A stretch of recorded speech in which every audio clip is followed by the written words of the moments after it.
ছাত্রলীগ, আওয়ামী লীগ, গুন্ডা লীগ, গুজব লীগ, সুশীল লীগ যদি নতুন কোনো কেওয়াস তৈরি করতে চায় তাহলে তাদের যা আছে সেটির ভাঙ্গা দিতে হবে। বিএনপি চায়, জামাত চায়, এনসিপি চায়, সরকার চায়, তাহলে জুলাই সনদটা আসতেছে না কেন? জুলাই চলে যাইতেছে, জুলাই সনদের কোনো খবর নাই। 3 তারিখ কফিন মার্চ হবে, সেই কফিন মার্চ থেকে সচিবালয় ঘেরাও হবে। জুলাই সনদ আদায় না কইরা সচিবালয় থেকে একজনও বেরোইতে পারবেন না। 100-এর উপরে স্ট্রিট প্রোগ্রাম করেছি। বলেন তো যে একটা থেকে আমাদের আনকন্ট্রোল কোনো কেওয়াস হয়েছে? না, এটা আমরা ইনশাল্লাহ হতে দেই নাই। আমরা যখনই যতবার রাস্তায় নামি আমরা পর্যাপ্ত প্রিপারেশন নিয়ে আমাদের ভলান্টিয়ার্স রেখে, ইভেন দেখবেন আমাদের প্ল্যাকার্ডের বাইরের একটা প্ল্যাকার্ড পর্যন্ত কেউ বহন করতে পারে না। আমাদের স্লোগানের বাইরে একটা স্লোগান আমরা কাউকে ধরতে দেই না। আমরা যতজন রাস্তায় থাকি এর চেয়ে বাহিরে আমাদের আরও নিজেরা লোক বেশি থাকি। সুতরাং আমাদের প্রোগ্রামের মধ্যে ছাত্রলীগ ঢুকলে তারে পুলিশের হাতে ধরাই দেওয়া এটা আমাদেরই দায়িত্ব, এবং ইতিমধ্যে আমরা এটা এভাবে সরকারকে প্রত্যেকবার হেল্প করেছি। এখন দায়িত্ব সরকারের, যেহেতু এই কফিন মার্চটা অনেক বড় হবে। সুতরাং এখানে ছাত্রলীগ বা আওয়ামী লীগ এসে যদি স্যাবোটেজ করতে চায় সেই দায় সরকারকেই নিতে হবে। কারণ সরকার যদি জুলাই সনদ ঘোষণা করে দেয় তাহলে তারও কফিনে ঢোকা লাগে না, আমারও আর কফিন নিয়ে যাওয়া লাগে না। সুতরাং সরকারকে এই দায়িত্ব নিতে হবে। কত হাজার কোটি টাকা খরচ করে স্যাটেলাইট পাঠানো হয়েছিল, সেটার মেয়াদ কত বছর আর কতদিন চলবে? সেই স্যাটেলাইট থেকে আমরা আসলে কয় টাকা রিটার্ন পেয়েছি? বলেছিল বিদেশেও ভাড়া দিবে, কোথায় ভাড়া দিয়েছে? এমনভাবে করাপশন তারা শিখেছে, শিখলে আসলে আওয়ামী লীগের মতোই শিখতে হয় করাপশন। এই জন্য তো বিএনপি আসলে করাপশন করেও পারবে না, ওই বুদ্ধিও নাই। এর চেয়ে তার হেদায়েতের পথে থাকাই ভালো। আওয়ামী লীগ এমন করাপশন করছে, পয়সাপাতি পাঠাই দিছে চাঁদের দেশে। এখন আপনি এটা তদন্ত করতে তো চাঁদের দেশে আর একটা কমিটি পাঠান লাগবে, যাইতেও পারবে না, তো দুর্নীতি ধরতেও পারবে না। মানে এটার দুর্নীতিরে এটার স্মার্টনেসের সর্বোচ্চ পর্যায়ে পাঠাই দিছে। তা আমাদের যেটা প্রশ্ন, হাসিনা এইসব ইনফ্রাস্ট্রাকচার ডেভেলপমেন্ট যে দেখাইছে, কিন্তু ভয়াবহভাবে বাংলাদেশে দেখেন গত 16 বছরে প্রতিরক্ষা বিমান কয়টা কেনা হয়েছে এবং কোন মডেলের কেনা হয়েছে, কোন দেশ থেকে কেনা হয়েছে? একটা মাত্র মিডিয়া আমরা গত 1 বছরে দেখেছি, সম্ভবত এনটিভি না কারা, একটা সাহস নিয়ে প্রতিবেদন করেছিলেন যে বাংলাদেশের প্রতিরক্ষার অবস্থা এখন কি। আমরা তো আপনাদের সবার কাছে প্রত্যাশা করেছিলাম হাসিনা যে বাংলাদেশের প্রতিরক্ষা ব্যবস্থা ভারতের কাছে বর্গা দিয়েছিল, তার বিনিময়ে সেখানে ক্ষমতায় টিকেছিল, তার বিনিময়ে সকল ভাঙ্গারি জিনিসপত্র হাজার হাজার কোটি টাকা দিয়ে অন্যান্য রাষ্ট্রকে খুশি করেছে।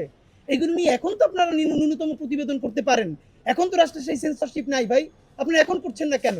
তো আপনাদের প্রতি বিনীত অনুরোধ, এই যে হাসিনা এই দুর্নীতিগুলো করেছে, এই দুর্নীতির মধ্য দিয়ে সে পুরো প্রতিরক্ষা ব্যবস্থা, এটা সর্বশেষ প্রমাণ আপনাদেরকে বলি, আপনারা গত 2-3 দিন আগেও মিডিয়ায় দেখেছেন, JF-17 যেই যুদ্ধ বিমানটা বাংলাদেশ কিনতে চায় সেখানেও ভারত বাধা দিচ্ছে।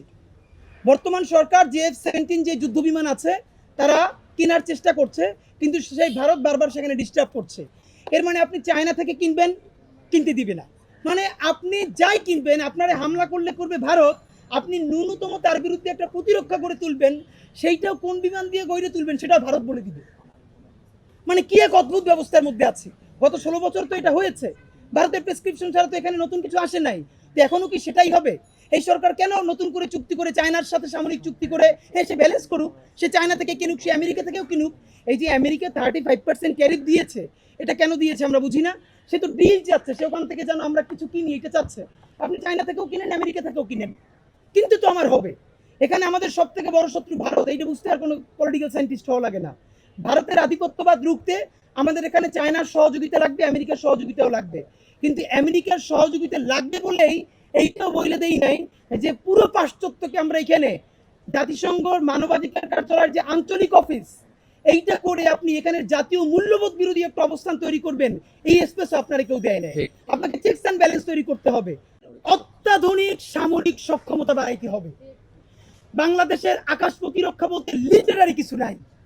আমাদের অত্যাধুনিক, আমাদের আকাশ প্রতিরক্ষা লাগবে, বিমান লাগবে, যুদ্ধ বিমান লাগবে, আমাদের নৌ প্রতিরক্ষা লাগবে। যদি আপনারা কোনো করাপশন ছাড়া, দুর্নীতি ছাড়া প্রমাণ করতে পারেন, মানুষকে বুঝাইতে পারেন যে আমরা এখন সব থেকে বড় যুদ্ধ বিমানগুলো কিনবো কিন্তু 1 টাকাও দুর্নীতি করব না, আমরা বলতেছি বাংলাদেশের স্বাধীনতা, সার্বভৌমত্ব এবং এর জমিনকে বাঁচানোর জন্য আমরা যখন জীবনই দিয়ে দিতে চাই, তখন একবেলা না খাইয়া হইলেও আমরা আমাদের সামরিক খাতকে বিশ্বের শ্রেষ্ঠ সামরিক খাতের একটা বানাইতে চাই। কিন্তু আপনাদেরকে প্রমাণ করতে হবে, বিমান বাহিনী, সেনাবাহিনী, নৌবাহিনীকে, যে আমরা যুদ্ধ বিমান কিনতে গিয়া হাজার হাজার কোটি টাকা করাপশন করব না। এইটা আপনাদেরকে প্রমাণ করতে হবে। আপনাদের মাধ্যমে সর্বশেষ বলতে চাই, আমাদের যেই ভাইয়েরা শহীদ হয়েছেন, এখন আহত আছেন। বিমান বাহিনী আপনাদের আগের অফিসাররা হাজার হাজার কোটি টাকা মাইরে খাইছে, ওই টাকাগুলো উদ্ধার করেন। প্রত্যেককে সর্বোচ্চ সাপোর্ট দিতে হবে রাষ্ট্রীয়ভাবে। নাম্বার 2, যারা আহত আছেন সর্বোচ্চ চিকিৎসা করতে হবে, প্রয়োজনে বিদেশ নিয়ে যেতে হবে। এবং চূড়ান্ত কথা হইল, যেই কথাটা অনেকে বলে নাই, যে লোকালয় থেকে এখান থেকে উঠেই নিতে হবে। দেখেন, এইটার ব্যাপারে বিমান বাহিনীর প্রধান একটা বক্তব্য দিয়েছেন। তিনি বলেছেন, বাংলাদেশের গুরুত্বপূর্ণ যে অফিস আদালত, যেগুলো বহির্শত্রুর আক্রমণ যদি ঘটে কোনোদিন, সাথে সাথে সিকিউর করতে হলে এইখানে এই ঘাঁটি লাগবে। চিটাগাং থেকে, যশোর থেকে আইসা সেটা রক্ষা করতে পারবে না। এখন আমরা ইতিমধ্যে জেনেছি, নিশ্চিত না, আপনাদের মাধ্যমেও জানতে চাই, ঠিক স্কুলের যে বিল্ডিংটা, এই পাতটা নাকি বিমানের এই চলার পাত, এইখানে এই বিল্ডিংটা নাকি বৈধ ছিল না।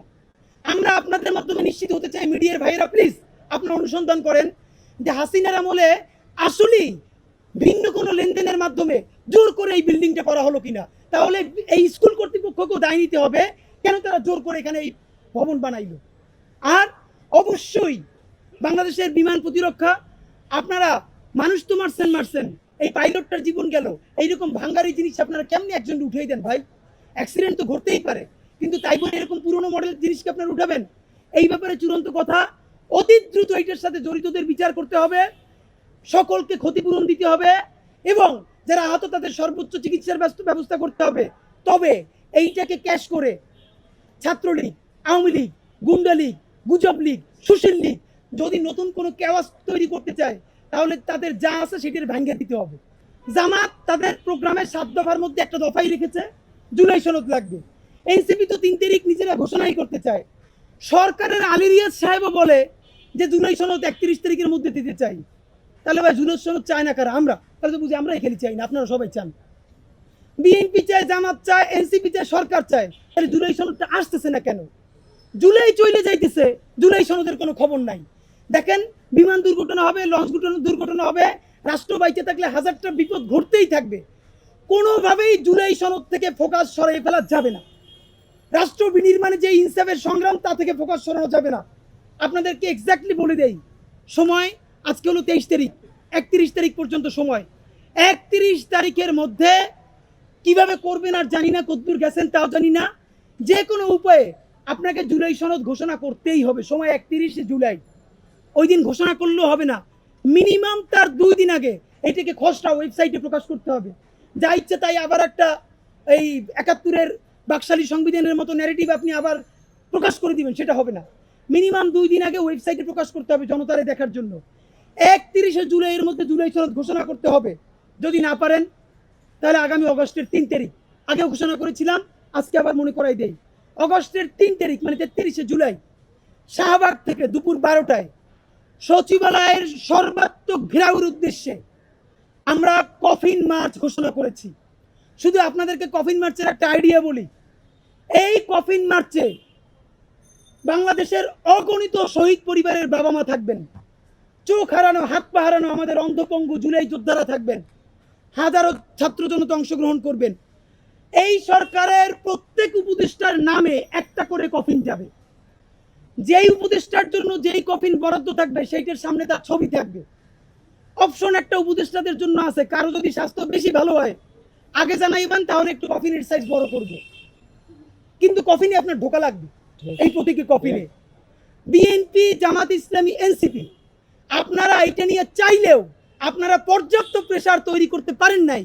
এই রাজনৈতিক দায় আপনাদেরকে নিতে হবে, এবং এই 3টা রাজনৈতিক দলের সম্মানে তাদের জন্য একটা কফিন ওখানে থাকবে।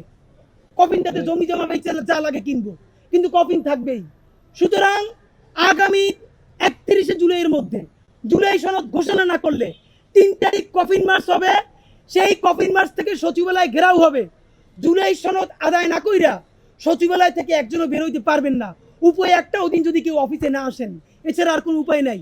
আজকে এইখানে আসার আগে ডক্টর ইনুস থেকে শুরু করে প্রত্যেক উপদেষ্টার কাছে আমরা এই কফিনে ঢোকার একটা অনুরোধ জানাইয়া চিঠি ইস্যু করছি। সেই চিঠি ইতিমধ্যে আমাদের প্রতিনিধিরা কুরিয়ার করে তাদেরকে পাঠাইছে, কবে পাবে জানি না। এই চিঠিটা আমাদের ইনকিলাব মঞ্চের সদস্য সচিব আব্দুল্লাহ জাবের আপনাদেরকে পড়ে শোনাবেন, তারপরে সংবাদ সম্মেলন শেষ। দীর্ঘ ফেসিবাদী শাসনামলের অবসান ঘটিয়ে 8ই আগস্ট আপনাকে প্রধান করে একটি অন্তর্বর্তীকালীন সরকার গঠিত হয়েছে। যার মূল লক্ষ্যই ছিল শহীদ এবং আহতদের রাষ্ট্রীয় স্বীকৃতি, গণহত্যার বিচার, প্রয়োজনীয় সংস্কার শেষে একটি সুষ্ঠু, নিরপেক্ষ ও গ্রহণযোগ্য নির্বাচন। অথচ অভ্যুত্থানের প্রায় 1 বছর অতিবাহিত হলেও এখন পর্যন্ত জুলাইয়ের শহীদ এবং আহতদের কপালে রাষ্ট্রীয় স্বীকৃতি জোটেনি। জুলাই গণ অভ্যুত্থানের পর 1 বছর সময় অতিবাহিত হওয়ার পরেও জুলাইয়ের সনদ ঘোষণা করতে পারেননি। রাষ্ট্রের নিষ্ক্রিয়তার প্রায় 1500 শহীদের আত্মত্যাগকে এই সরকার ম্লান করে দিয়েছে।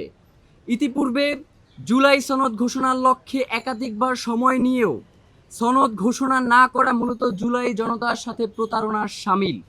অতএব চলতি জুলাই মাসের মধ্যেই রাষ্ট্রের তরফে জুলাই সনদ ঘোষণা না হলে আগামী 3রা আগস্ট চূড়ান্ত মুক্তির ডাক হিসেবে সচিবালয় অভিমুখে কফিন মার্চ ঘোষণা করছি।